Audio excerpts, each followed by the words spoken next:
bab sabar. Kemarin sampai hadis yang ke-21 kalau nggak salah. Ini bisa dicari bab sabar hadis ke-21. Ada? Kemarin kita berangkat dari kisah Ummu Sulaim dan Abu Tolhah, ya. Kalau ibu-ibu ingat kemarin kita bercerita tentang kisah suami istri yang begitu sabarnya walaupun anaknya waktu itu wafat ketika masih kecil, ya.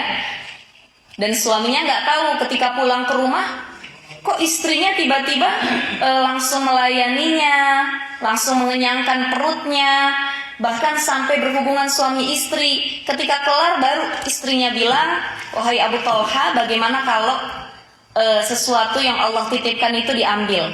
Ya sudah, kembalikan saja, namanya juga titipan, ibaratnya begitu ya. Maka kata istrinya, anak yang telah dititipkan kepada kita sesungguhnya telah diambil lagi oleh Allah Subhanahu wa taala, artinya wafat. Anaknya kembali kepada Allah. Nah, disinilah Abu Tolha marah sama istrinya, Ummu Sulaim. Ya, yang paling saya salutin itu adalah istrinya sebenarnya, bukan suaminya. Betul nggak ibu-ibu?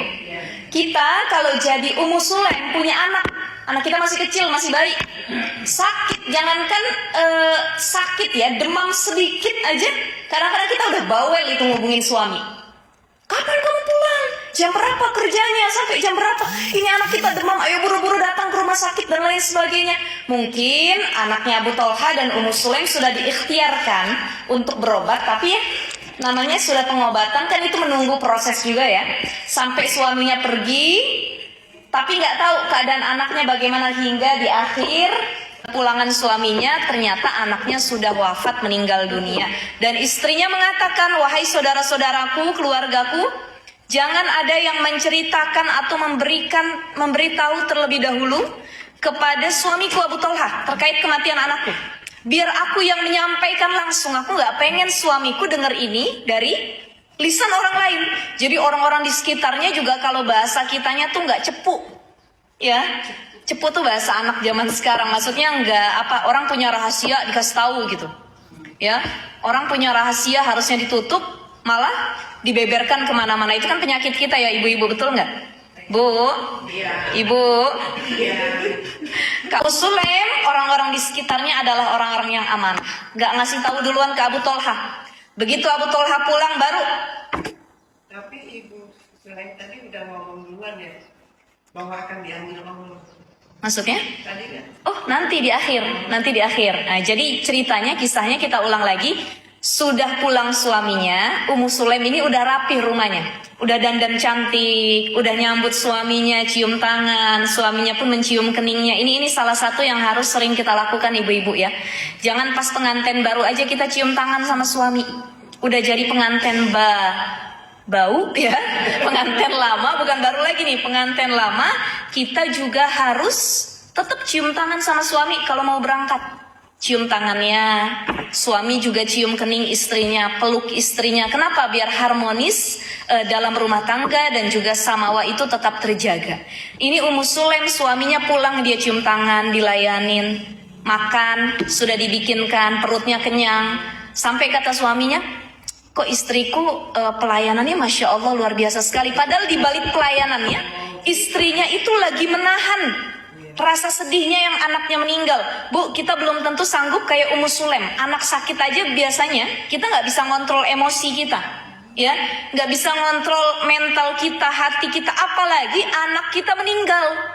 Ini Ummu Sulaim masih bisa ngelayanin suami, masakin suami, nyambut suami, ngurus suami, sampai kelar suaminya kenyang, terpenuhi segala hal.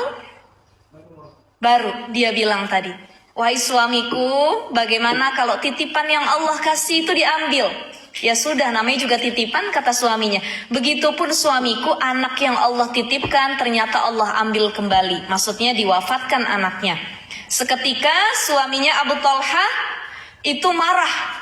Kenapa bisa-bisanya kamu tadi ngasih makan aku, ngajak aku hubungan suami istri, melayani aku, kenapa nggak langsung ngomong anakku meninggal? Nah ini kan dia nyari waktu yang pas, nyari waktu yang tepat. Bagaimana agar hati suaminya tenang dulu, terlayani dulu semuanya. Kemudian Abu Talha datang kepada Rasulullah Sallallahu Alaihi Wasallam. Wahai Rasul, aku ini sedang dalam keadaan marah. Anakku meninggal, tapi istriku bisa-bisanya dia melayani aku terlebih dahulu, ya. Kemudian berhubungan suami istri terlebih dahulu, baru dia katakan bahwa anakku sudah dikembalikan. Anakku sudah diambil oleh yang menitipkan, yaitu Allah Azza wa Jalla. Kata Rasulullah mengatakan, itu hadis yang kemarin ya Bu ya.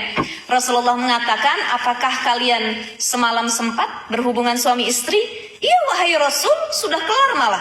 Maka kata Rasulullah, ya Allah berkahilah keduanya. Ini doa Rasulullah langsung mustajabun, diijabah sama Allah Subhanahu wa ta'ala. Allah langsung kasih anak lagi, istrinya langsung hamil lagi. Berkat kesabaran dan keikhlasan baik dari Ummu Sulaim maupun Abu Talhanya, Allah langsung ganti anaknya. Inilah nanti anaknya yang salah satunya akan menjadi ahlul Quran, orang yang dekat kepada Al-Quran dan salah satu hufaz di zaman Rasulullah yang sangat kuat hafalannya. Ini anaknya Ummu Sulaim dan Abu Talha. Ya inilah ujian yang sangat besar sekali. Baik.